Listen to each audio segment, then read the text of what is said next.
শিশুর হাতে থাকা উচিত কলম, কিন্তু সেখানে আমরা তাকে হাতে ধরিয়ে দিচ্ছি ইট ভাঙার হাতির।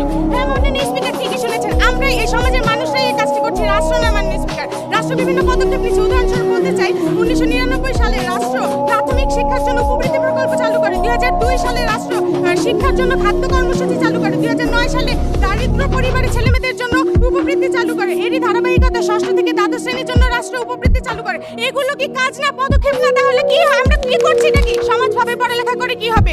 কাজ করলে টাকা আসবে ঘরে মাননীয় স্পিকার।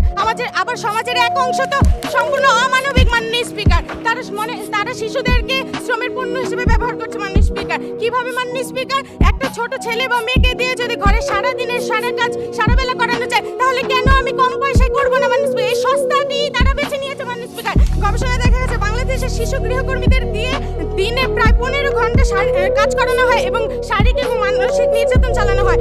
উদাহরণ হিসেবে ইত্তেফাকের একটি প্রতিবেদন এসেছে, আগারগাঁওয়ের এক হোটেলে শিশুকর্মী হামিম তার মালিকের নির্মম নির্যাতনের শিকার শুধুমাত্র একটি গ্লাস ভাঙার দায় মাননীয় স্পিকার। এটা কি রাষ্ট্র করছে?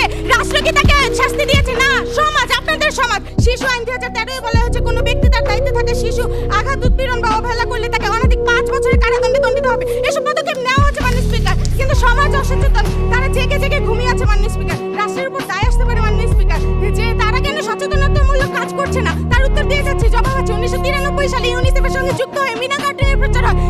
স্কুল, কলেজ, মাদ্রাসা থেকে